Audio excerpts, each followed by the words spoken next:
Somebody get Ryan's money, or my money. Good job, Dave. Way to not lose my money. A secret no one expected. A truth no one was prepared to face. And the moment Daddy Dave finally breaks his silence, the world of Street Outlaws begins to crack from the inside out, changing everything forever. The call that broke the silence. Evens to call out the odds, but hey, I'm all for it. That means I get to call up, which happens. The digital clock beside Chief's bed glowed 2:41 in the morning when his phone shattered the quiet with a sharp ringtone. He had only just drifted into a shallow sleep, his body sore from hours spent fighting with a stubborn Chevrolet engine that refused to cooperate. His thoughts were still tangled in dreams of quarter-mile runs and screaming motors. For a split second, he thought about letting the call go to voicemail, figuring it was another racer stuck somewhere with bail money trouble or a tow truck issue that could wait until daylight. Then he saw the name lighting up the darkness. A chill crept into his chest. Daddy Dave never called at this hour unless something had gone terribly wrong. Chief didn't hesitate. His thumb slid across the screen before his mind could even catch up. He pressed the phone to his ear, heart already pounding from too much caffeine and too little rest. Chief, Dave's voice came through, and it wasn't right. It sounded hollow, strained, like he was holding himself together by sheer force. There was something buried under his control, something close to panic. "I need you to listen carefully," Dave said. "Don't interrupt me until I'm done. Can you do that?" Chief sat up fast, swinging his legs off the bed.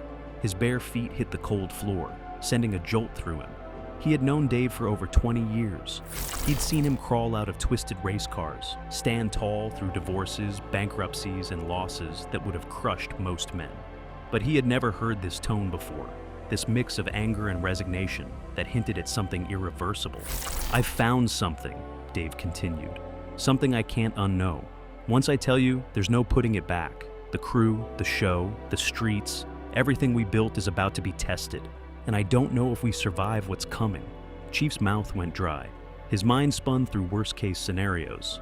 Federal investigations, undercover stings, informants, deaths that weren't accidents.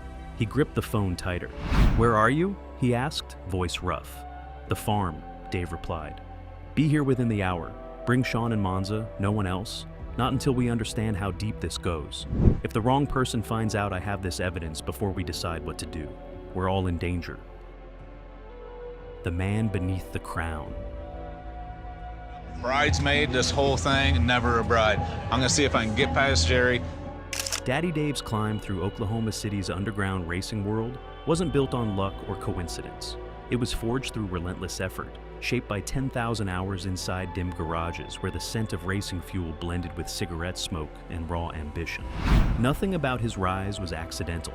Every inch of ground he gained came at a cost. He began as a reckless kid with more courage than caution, lining up battered cars against experienced veterans who should have crushed him, but somehow never did. From the very start, there was something different about him. He raced with calculated aggression, pushing both machine and man past sensible limits. And when he staged at the line, seconds before the light flashed green, he could read the track with an instinct that felt almost supernatural. Back in the early 2000s, the streets of Oklahoma City operated by a different code. Reputation was currency. One mistake could cost more than money.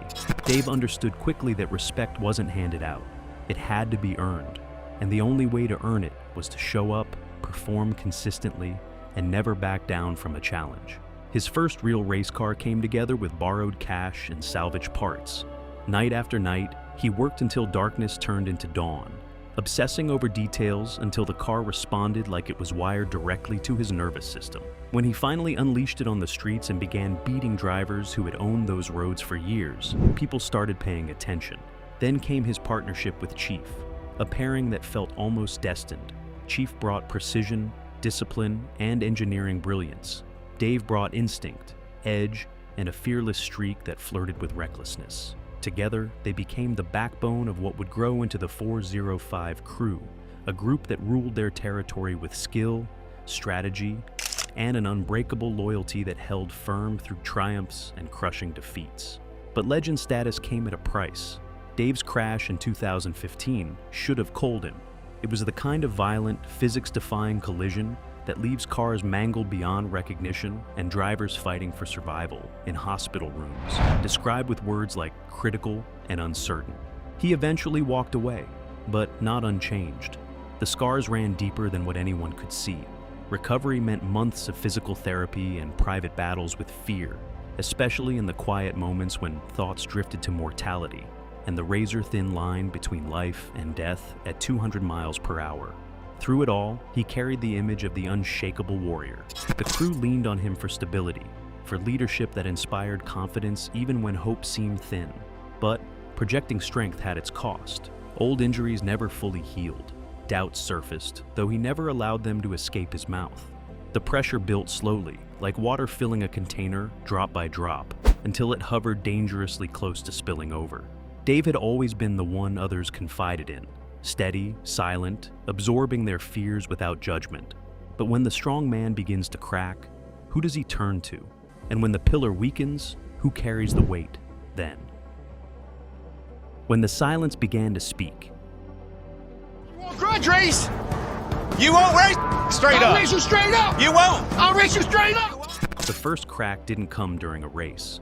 It came in late December of 2024, inside Monza's garage, during what should have been an ordinary conversation about carburetor adjustments.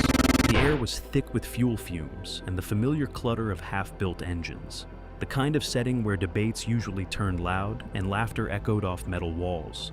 But that day felt different. Dave's answers were short, distracted. When Monza tossed out a joke about a mutual friend's questionable life decisions, the kind that normally would have earned a sharp comeback, Dave didn't react. No smirk, no laugh. He just stared at the workbench, jaw tightening slightly, as if he was chewing on words he refused to release. Monza tried to ease into it. He asked if things were all right at home, if old injuries were flaring up again. He even suggested grabbing a beer somewhere quiet, away from the pressure that always followed them in the racing world. Dave handled it smoothly, too smoothly. He produced a smile that looked right from a distance, but never reached his eyes. Then he shifted the topic with such casual precision that, for a moment, Monza almost convinced himself nothing was wrong. Almost. Still, something lingered, like a splinter under the skin that refused to come out. In early January, Murder Nova noticed it too. During a crew meeting about the upcoming season schedule and possible challengers from other cities, Dave sat off to the side, unusually silent. His phone rested in his hand, his eyes fixed on the screen. But he wasn't really reading anything. He looked somewhere else entirely. When Chief asked whether they should accept a challenge from a Texas crew, Dave responded seconds too late. It was subtle, but noticeable, like someone being pulled back from a distant place. The answer itself was solid, tactical, logical. Nothing wrong with the words, but the delivery felt hollow. That's when the late-night disappearances began to stand out. Dave had never lived by a 9-to-5 schedule. Street racing didn't work that way, but this pattern was different. He would show up at the garage before sunrise, carrying the smell of road dust and fatigue, offering explanations about scouting new racing spots or meeting parts suppliers. The stories sounded fine on the surface, until you thought about them too long. His phone rarely left his hand. When it buzzed, he stepped away immediately, lowering his voice into corners of the room where conversations turned into whispers. Chief noticed everything. He observed each strange pause, every distant stare, with the same sharp focus he used to diagnose engine trouble. He had known Dave long enough to recognize when something was eating at him, and this didn't feel like money problems. It didn't feel like old injuries. It felt heavier. Chief tried more than once to create space for honesty. He suggested late-night drives where they could talk without the crew around. He offered help without conditions. He made it clear there would be no judgment, no matter what needed to be said. But Dave stayed guarded. Every attempt at real conversation met a polished deflection. He dodged questions with the skill of someone who had mastered the art of avoidance. As days turned into weeks, frustration quietly spread through the crew. Without answers, speculation filled the gaps. Some wondered if he was hiding health issues. Others suspected personal problems he didn't want exposed under the spotlight of a television audience. None of them were prepared for the truth. Dave wasn't distancing himself because of private demons. He wasn't retreating over financial strain or old pain. He was pulling away because he had uncovered something that could shatter the very foundation of the family they had built. And he was trying to figure out how to carry that burden alone. The knowledge weighed on him relentlessly, pressing down day after day. Keeping it hidden required distance, isolation, silence, and that silence was slowly consuming him from the inside out. The truth laid bare before dawn. I might take him the winner for 2. Yeah. So Kai tried to buy himself out of a race for $5,000. I call this bluff. The garage where Daddy Dave finally chose to expose what he had uncovered stood on the outskirts of Oklahoma City. From the outside, it looked ordinary, a plain metal structure that had once operated as a small manufacturing shop before being turned into storage for racing equipment. Chief Sean and Monza pulled into the gravel lot within minutes of each other in the pre-dawn darkness of a January morning. The temperature hovered just above freezing, and every breath they exhaled drifted into the air as pale clouds. None of them had been told exactly why Dave had called them there with such urgency, but the tension in his voice over the phone had made one thing clear. This could not wait for daylight. Dave was already inside. The overhead fluorescent lights buzzed softly, casting sharp shadows across a face that looked like it had aged years in only weeks. The garage had been emptied of its usual clutter. In the center stood a folding table surrounded by 4 metal chairs. Spread across the table was a mountain of evidence: documents, photographs, computer printouts, and financial records. Yellow highlights cut across pages. Handwritten notes in Dave's distinct angular script filled the margins. The sheer volume told its own story. This hadn't been a late-night suspicion. This had been weeks, maybe months, of digging, quietly, alone. Chief felt something tighten in his chest as he stepped closer. Racing data that didn't align with official records. Photos taken with telephoto lenses showing crew members meeting with unfamiliar individuals. Bank statements revealing suspicious cash deposits timed precisely around races, where favored cars had suffered sudden, unexplained mechanical failures. There were screenshots of text messages too, coded language referencing arrangements, payments, and outcomes decided before engines ever roared to life. This wasn't rumor, it wasn't paranoia. It was documented proof of systematic corruption inside their own crew. "I've been working on this since October," Dave said. His voice remained controlled, even as a faint tremor passed through his hands while he sorted the pages. It started with small irregularities in timing data from races last summer. Fractions of a second that didn't add up when I cross-checked them with onboard footage and GPS logs. At first, I assumed equipment malfunction, or maybe human error in recording times. But the deeper I looked, the more patterns I found. Patterns that couldn't be dismissed as coincidence. Sean lifted one photograph. Confusion crossed his face first, then recognition, then something close to pain. The image showed a longtime crew member, someone who had raced beside them for years, someone invited to family barbecues and birthday parties, someone trusted on dangerous streets where split-second choices meant the difference between going home or going to the hospital. That person was meeting with a man employed by a competing racing organization. The meeting appeared to be happening behind a restaurant in a part of town people chose when they didn't want to be seen. "This goes back at least 2 years, Dave continued, now standing at the head of the table like a prosecutor presenting a case. Possibly longer, but 2 years is as far back as I can confirm with certainty. Someone inside our crew has been leaking information, details about our cars, strategies, race plans, but it doesn't stop at information. There's evidence of active sabotage, races thrown deliberately, mechanical failures engineered for specific moments, even incidents we believed were accidents, may not have been accidents at all." Monza's face drained of color. His voice came out hollow. "You're saying some of the races we lost, some of the crashes that nearly cold people, weren't bad luck? Someone from inside our own family was working against us?" Dave nodded slowly. The weight of that movement seemed to press down on the entire room. "I'm saying someone we trusted, someone we defended and treated like blood, betrayed us for money. And judging from these financial records, it wasn't small change. It was substantial. Enough to outweigh loyalty, enough to silence whatever honor should have stopped them." Chief's fists clenched at his sides. His breathing grew heavier as the implications spiraled. How many close calls could have been avoided? How many victories stolen? How many nights had they stood together after losses, blaming preparation or performance, never realizing the real problem was something festering inside their own ranks? "Who is it?" Sean asked. The question hung in the cold air like a blade suspended above them. Once the name was spoken, nothing would be the same. There would be no undoing it. Dave reached into his jacket and removed one final sheet of paper. He held it briefly before placing it face down on the table. "Before I turn this over," he said carefully, "understand something. Once you know, once this becomes shared, we're stepping onto a road that will get ugly. There will be confrontations, legal complications, media attention we won't control, fallout that touches everyone, guilty and innocent. People will have to choose sides, and not everyone will choose ours." Silence swallowed the garage as he flipped the paper over. The name written there struck each of them like a physical blow. No one spoke. The only sounds were distant highway traffic and the steady buzz of fluorescent lights overhead. Because the name wasn't peripheral. It wasn't someone new. It was someone central. And the betrayal didn't feel like a knife in the back. It felt like the ground collapsing beneath their feet. Brotherhood under fire. The cracks began spreading only hours after Dave revealed the truth. What started inside that locked garage did not stay there. By the time the sun rose, word had traveled across the crew that something devastating had been uncovered. The exact details were tightly guarded by Dave and Chief, but enough slipped out to sour the air. Suspicion moved quickly, turning familiar faces guarded and uneasy. The first explosion came at Murder Nova's shop.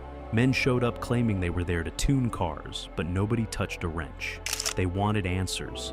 The accused wasn't present. Dave had made sure of that, insisting no confrontation happen until decisions were final. But the absence only fed the fire. Soon, anger wasn't just aimed at the unseen betrayer. It turned toward Dave. One voice cut through the chaos. "Who gave you the right to investigate your own family?" a crew member demanded. "You went behind our backs, gathered files like law enforcement, and dropped this without giving them a chance to defend themselves." Chief stepped forward, steady but firm. Dave hadn't acted on gossip. He had brought hard proof, documented betrayal that cost them races, money, and nearly lives. This wasn't something that could be brushed aside with a conversation. Even so, the crew split in ways nobody predicted. Some stood with Dave immediately, believing he exposed a disease before it destroyed them all. Others believed he shattered an unspoken code, that family problems never become case files that might leak beyond their circle. Supporters of the accused fought back with their own story. They painted Dave as bitter, paranoid, maybe even power-hungry. His recent distance became evidence of instability. They demanded a face-to-face reckoning. Dave refused, worried about intimidation, and destroyed proof, which only made doubt grow louder. Sean felt caught in the middle. He had studied the evidence and knew ignoring it meant denying reality. But he had also raced beside the accused for years, trusted them at full speed. Balancing loyalty against proof felt unbearable. Then pieces of the evidence leaked beyond their city. Within 48 hours, whispers raced through the underground scene. Past defeats were questioned. Scheduled events were canceled. A reputation built over years began cracking under suspicion. Murder Nova attempted to restore order. Calling meetings meant to heal. Instead, they collapsed into shouting. Old resentments resurfaced. Side conflicts were dragged into the spotlight. Brotherhood began to look like something fragile. For Dave, the cost was personal. He expected pushback, not exile. There were moments he wondered if staying silent would have been easier, if a false peace was safer than a destructive truth. But then he remembered the injured drivers, the vanished money, the crashes that now looked intentional. And he stood firm. Some truths demand daylight, even if everything burns once they surface. The point of no return. It was a bitter morning in Oklahoma City, freezing rain glazing the streets in black ice, turning every road into a dangerous mirror. No sane person would think about racing in weather like that. Yet, somehow, everyone still drove like they had something to prove. Inside his garage, surrounded by the machines and tools that had shaped his adult life, Dave sat alone. In his hand was a phone, and on the other end, a lawyer who specialized in fraud and conspiracy. The voice on the line was calm, almost cold. He spoke about evidence standards, potential criminal charges, civil remedies, words that felt distant from the emotional wreckage tearing through Dave's racing family. "If you make this official," the lawyer warned, "there's no controlling how far it goes. Law enforcement steps in, investigations expand, financial records get subpoenaed. Even people who weren't involved could fall under scrutiny if their names appear anywhere. This won't stay contained within your crew." Dave shut his eyes, the weight settling heavily on him. He hadn't started digging to destroy anyone. He only wanted to understand why things felt off, why patterns didn't add up, why doubt kept him awake at night. He never intended to become a whistleblower. Now, he stood at a crossroads where both directions led to damage. The choice wasn't about winning. It was about deciding which disaster he could live with. The other option was the old way, street justice. Handle it internally. Confront the traitor face to face. Let the crew decide the consequences. It would be harsh, maybe even violent. No paperwork, no headlines. The family's business would stay inside the family, even if the unity was only an illusion.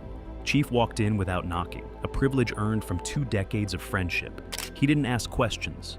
He just sat. For nearly 20 minutes, they listened to rain pound the metal roof. "I trusted my instincts for years," Dave finally said, voice rough. "I could read a race in real time, and I missed this happening under my nose. What does that say about me?" Chief shook his head. "Your instincts are why you caught it. Someone just got very good at hiding." Later, Dave stood before a 5-year-old photo of the crew after a major win. Arms linked, smiles real. The accused stood near the center. "I'm moving forward," Dave said quietly. "I'm turning everything over."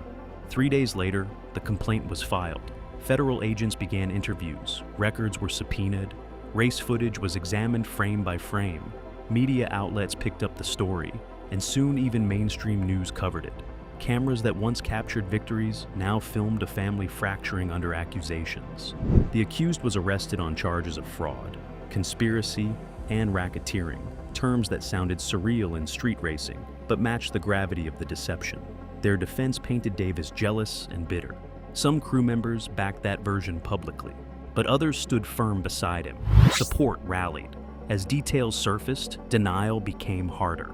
The legal battle would stretch for months. The world they knew would never return to its former innocence. Trust, once shattered, never fully heals. And Dave would forever carry the mark of being the one who chose truth over comfort, who broke the lie to save what was left of the family. All right, Dave can drive. Sometimes the hardest choices are the ones that cost you everything. Dave chose truth over comfort, and that decision changed the racing world forever. Loyalty was tested, friendships were broken, and nothing would ever be the same again. If this story hit you hard, let us know your thoughts in the comments. And don't forget to like, subscribe, and turn on notifications so you don't miss the next part of this story.